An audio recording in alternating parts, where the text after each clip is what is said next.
Bonjour Elisabeth. Bonjour Marlène. Alors, je m'intéresse au développement personnel et j'ai regardé vos vidéos, vos mots, vos phrases m'ont beaucoup parlé, m'ont interpellée. Vous vous dites coach, formatrice en développement personnel et psychothérapeute. Comment est-ce que vous arrivez à concilier ces trois casquettes du coup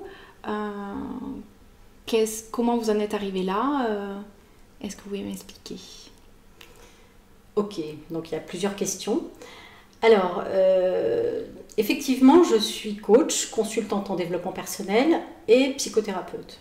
Effectivement, il y a 3 casquettes, mais je dirais qu'aujourd'hui, au-delà des casquettes, je suis devenue, au travers de mes apprentissages, au travers de mes formations, la personne que je suis, qui accompagne des personnes dans l'ouverture des consciences, dans l'ouverture de leur plein potentiel et vers la loi d'attraction, parce que nous sommes des êtres qui co-créent en permanence avec la vie. Donc je suis loin du psychothérapeute classique, je suis loin juste du coach qui accompagne juste vers un objectif, mais toutes ces casquettes, comme vous dites, tous ces rôles m'ont permis petit à petit, pas à pas, à devenir, je répète, celle que je suis devenue. Et aujourd'hui,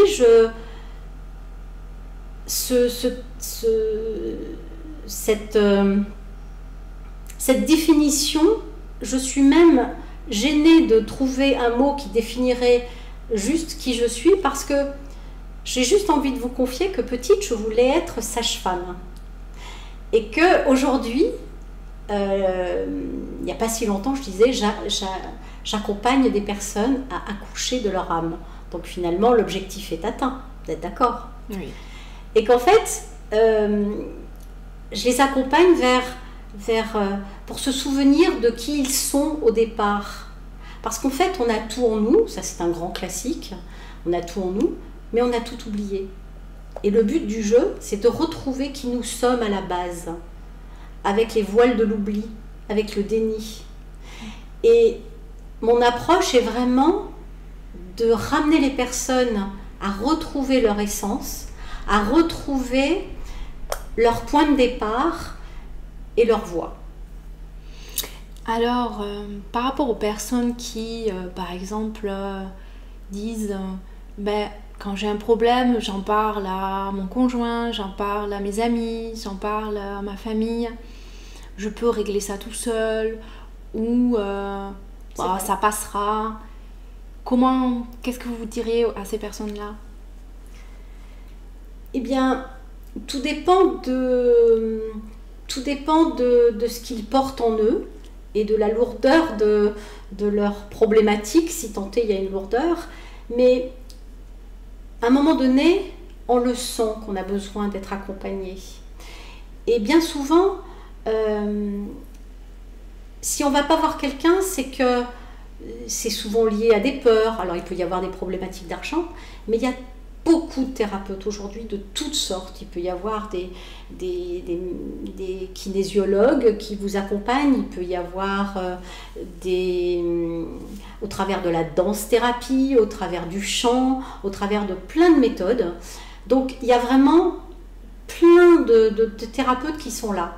Maintenant, effectivement, il y a des personnes qui vont résoudre leurs problèmes avec des amis ou un conjoint. Et là, je dirais que le danger est qu'en fait, la personne reste dans sa zone de confort et n'essaye pas de trouver une solution, mais essaye plutôt d'être rassurée et n'a pas envie de s'engager dans un réel travail et n'a pas réellement conscience que la vision du conjoint ou des amis est limitée par leur propre prisme et leur propre histoire. Donc il y a un danger, entre guillemets, à juste demander un avis comme ça, parce qu'autant d'avis, autant de prismes différents, et donc là on peut se perdre. Et comment se passe une consultation? Combien de temps? Sur comment vous réagissez? Qu'est-ce que vous avez envie de dire par rapport à ce que vous vivez en consultation? Alors mes consultations sont vraiment toutes différentes. Ça, c'est ce que je propose. J'utilise beaucoup l'interaction avec la personne, l'énergie de la personne. Alors j'écoute d'abord ce que la personne vient me déposer. J'entends sa demande, donc je lui formule quelle est votre demande, qu'est-ce que vous attendez de moi, quel est votre objectif. Étant donné que j'ai ma casquette coach, j'utilise l'outil du coaching. Donc je dis quel est votre objectif, vers quoi est-ce que vous voulez que je vous accompagne. Et là, par exemple, la personne va me dire je souhaiterais régler mes problèmes de timidité.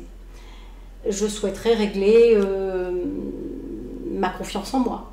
Eh bien, je vais travailler avec cet outil, mais je vais aussi sentir, parce que je travaille beaucoup à l'énergétique, je ressens les gens depuis toute petite, j'ai ce don-là de capter l'énergie de l'autre et de rentrer en contact avec l'âme de la personne. Et à ce moment-là, je vais orienter mon travail en fonction de ce que je sens. Et parfois, je peux proposer une danse, ou je peux proposer un cours que je vais faire sur mon paperboard, ou je peux proposer de travailler sur l'arbre généalogique, je peux proposer de faire un rebirth.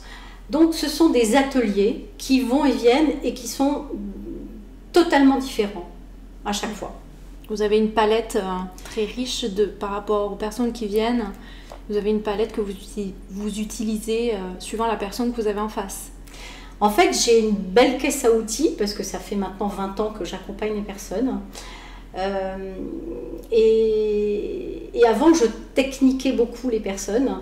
Et aujourd'hui, mon plus bel outil, je dirais que c'est ma présence, liée bien sûr aux compétences acquises au fil du temps, mais que cette présence dénuée de jugement, où je ne suis pas dans une attente de réussite face à l'autre, parce que je le laisse avancer à son rythme, et l'amour que j'ai pour l'autre, et l'amour qui me remplit et qui me guide dans mon travail.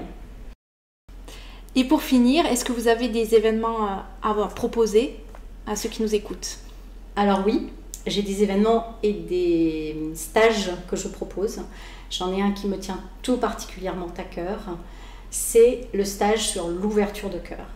Et l'ouverture de cœur, c'est vraiment ce qui peut nous permettre à nous tous de vibrer sur la même longueur d'onde, parce que des cœurs ouverts vont former des gens heureux, vont former des connexions liées à nos essences profondes. Et donc là, je propose pour le mois de juin un stage sur l'ouverture de cœur. Les dates? Les dates, c'est le 6 et 7 juin, je crois. Ah, dans le sud? Alors, c'est un très bel endroit qui se trouve du côté de l'Isle-sur-la-Sorgue, dans le sud de la France. C'est un lieu qui m'est très cher parce que je viens de le découvrir dans la synchronicité de la vie. J'appelle ça un cadeau de la vie. C'est un lieu qui accueille les gens qui se marient, donc c'est très festif. Il y a vraiment du bonheur, donc le cœur est là. Et c'est un lieu chargé d'histoire parce qu'il y avait des moines et il y a une belle chapelle.